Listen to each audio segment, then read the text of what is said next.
வணக்கம்.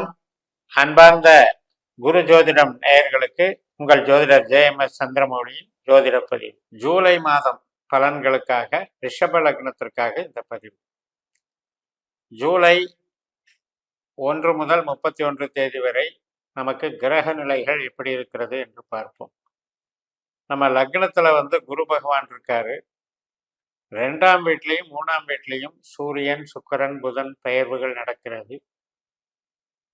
செவ்வாய் கிரகம் 12ஆம் வீட்டில இருந்து மேஷத்திலிருந்து அவர் லக்னத்துக்கு 2ஆம் வீட்டுக்கும் போறார்.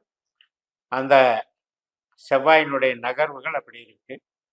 ராகு 11ஆம் வீட்டில் மீனராசியில் இருக்காரு. ராகு ஜூலை 5ஆம் தேதி சார மாற்றம் ஏற்படுகிறார். உத்திரட்டாதி நட்சத்திரத்துக்கு போறாரு. அது போக கேது நமக்கு 5ஆம் இடத்துல சந்திரன் சாரம் வாங்கி இருக்கார். இப்போ 1ஆம் தேதி ஜூலை 1ஆம் தேதியிலிருந்து 5ஆம் தேதி வரைக்கும் செலவுகள் கொஞ்சம் நமக்கு கருவிகள் சார்ந்த செலவுகள், ஒரு இடமாற்றங்களுக்கான செலவுகள், ஒரு பிரயாணங்களுக்கான செலவுகள், இளைய சகோதரி வழி செலவுகள், இது மாதிரியான செலவுகள் கொஞ்சம் இருக்கும். அதே நேரத்தில் நமக்கு பண வரவுக்கு தட்டுப்பாடு இருக்காது. சேமிப்புகள் பெருகிட்டு தான் இருக்கும். 2ஆம் இடத்துல கிரகங்கள் வலிமை பெறும் பொழுது தன வரவுக்கு பிரச்சனை இல்லை. நமக்கு 10ஆம் இடத்துல இருக்கிற சனி பகவான் நமக்கு குருவை போல செயல்படுகிறார். குரு உழைப்புக்கு காரகன். அதனால நீங்க ஒரு இடத்துல வேலை பார்க்குறீங்க, சர்வீஸ் பண்றீங்க, ரெகுலர் சம்பளம் அப்படிங்கிறாங்க போது ஒன்றும் பிரச்சனை கிடையாது. அந்த வேலையில் எந்த டிஸ்டர்பன்ஸும் வராது. ஆசிட்டிஸ் வேலைகள் தொடர்ந்து நமக்கு கிடைச்சிக்கிட்டு இருக்கும். அந்த வகையில் அது ஹெல்ப் பண்ணும். ஜூலை மாதம் 6ஆம் தேதியிலிருந்து 19ஆம் தேதி வரைக்கும் நமக்கு சந்தோஷம், மனமகிழ்ச்சி, குடும்ப உறவுகள் சார்ந்த நல்ல ஒரு நிலைமைகள், எதிர்பார்ப்புகள் நிறைவேறது, இதெல்லாம் நல்லது நடக்கும். சுப காரியங்கள், அதாவது திருமணம் வரன் பார்க்கறது, குழந்தை பிறப்பு, குழந்தைகளுடைய கல்வி, அவங்களுக்கான ஒரு மகிழ்ச்சி, இந்த நிகழ்ச்சிகளுக்கெல்லாம் சாதகமாக இருக்கு. 6ஆம் தேதியிலிருந்து 19ஆம் தேதி வரைக்கும் சந்தோஷமா இருக்கும். உங்களுக்கு ஒரு பிரஸ்டீஜாக இருக்கும், ஒரு தன்னிறைவு ஏற்படும், தெய்வ பலம் கிட்டினது மாதிரி ஒரு அனுகிரகம் உண்டான மாதிரி ஒரு பலம் இருக்கும். வில் பவர் இன்க்ரீஸ் ஆகும். சமுதாயத்தில் மதிப்பு மரியாதை பெருகும், வசீகரம் இருக்கும். அப்போ இந்த காலகட்டம் நமக்கு ஏற்ற காலகட்டம். 6ஆம் தேதியிலிருந்து 19ஆம் தேதி வரைக்கும். 19ஆம் தேதியிலிருந்து 31ஆம் தேதி வரைக்கும் அதனுடைய காலகட்டத்தில் இந்த கம்யூனிகேஷன் பண்ணுறதோ, இடமாற்றம் பண்ணுறதோ, பத்திரப்பதிவு பண்ணுறதோ, அக்ரிமெண்ட் போடுறதோ, அல்லது சிறு பிரயாணங்கள் பண்ணலான்னு நினைக்கிறதோ, பிறரைக்காக தொடர்பு வச்சு அதனால் காரியம் சாதிக்கணும்னு நினைக்கிறதோ, இதெல்லாம் தடையாகும். ஆனால் தொழில் நல்லா இருக்கும். இப்போ உற்பத்தி சார்ந்த தொழிலில் இருக்கீங்க, அதை நீங்கள் வேலை பார்த்தாலும் சரி, சொந்த தொழில் பண்ணாலும் சரி, தொழில் நல்லா இருக்கும், தொழிலை கெடுக்காது. இந்த மாதிரி நம்ம ஒரு இடம் மாற்றம் சம்பந்தப்பட்ட விஷயங்கள், மனமாற்றம் சம்பந்தப்பட்ட விஷயங்கள், இளைய சகோதர வழி விஷயங்கள் எல்லாம் கொஞ்சம் நம்ம இன்வால்மெண்ட்டை குறைச்சிக்கணும். மற்றபடி ராகு உத்திரட்டாதி நட்சத்திரத்துக்கு சார மாறுதல் ஏற்படுது ஜூலை 5ஆம் தேதியிலிருந்து.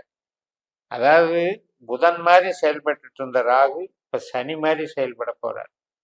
சனி நமக்கு 10ஆம் இடத்துல இருக்கிறதுனால இந்த ராகுனுடைய சார மாற்றத்துக்கு பிறகு தொழில் பலம் இன்க்ரீஸ் ஆகும். நீங்க உற்பத்தி சார்ந்த தொழில்கள், இரும்பு சம்பந்தப்பட்ட தொழில்கள், மேனுஃபேக்சர், ட்ரேடிங்கு, கட்டுமான துறைகள் இருக்கிறது, இது எல்லாமே ஸ்பேர் பார்ட்ஸ் சம்மந்தப்பட்டது, கனரக வாகனங்கள் இயக்கிறது, இது எல்லாத்துக்குமே சாதகமாக இருக்கும்.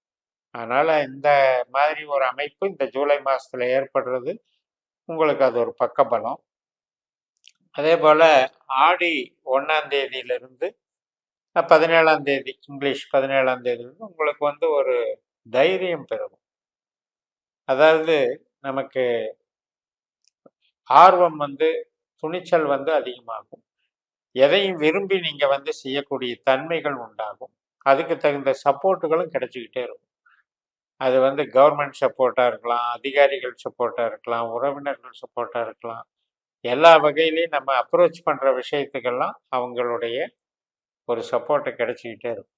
அப்போ ஒரு ஊக்கமாக எந்த விஷயத்தையும் செய்கிறதுக்கு உங்களுக்கு தைரியம் கிடைக்கும். அதாவது நமக்கு கிரகங்கள் எல்லாமே லக்ன பாவம் அப்படிங்கிறது நம்மளுடைய ஸ்டாண்டர்டு, நம்ம சிந்தனை குறிக்கிறது. அதில் குரு கண்ட்ரோல் பண்ணிக்கிட்டு மற்ற கிரகங்கள் எல்லாம் 2ஆம் இடத்துலையும் 3ஆம் இடத்துலையும் டெவலப் ஆகும் பொழுது, இந்த 2ஆம் இடம் அப்படிங்கிறது பேச்சு, பணவரவு, குடும்ப நலம் இது எல்லாமே அடங்கியிருக்கு.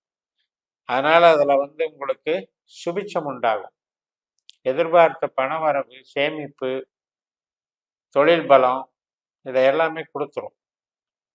அதே நேரத்தில் இந்த மாதிரி நம்மளுடைய திறமையை காட்டுறதுக்கு சந்தர்ப்பம் எதிர்பார்த்து காத்துக்கிட்டு இருக்கவங்களுக்கெல்லாம் அதற்கு சாதகமான சூழல் அங்கே ஏற்படும். அப்போ இதையெல்லாம் வந்து இந்த கிரகங்கள் எல்லாம் நல்ல வளர்ச்சியை கொடுக்குது.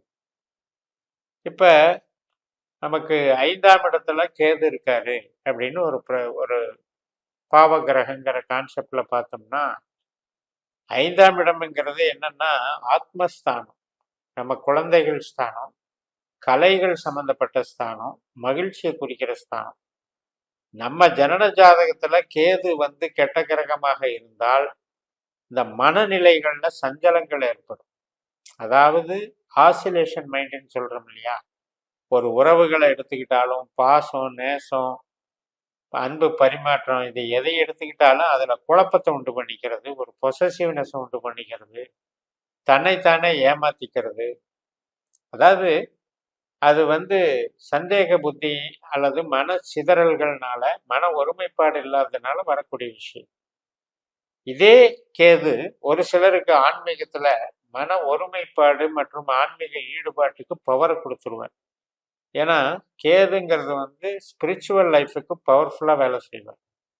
அந்த மாதிரி அமைப்பில் இருக்கும் பொழுது நமக்கு அந்த லைனில் போகிறவங்களுக்கு சிறப்பு கொடுக்கும்.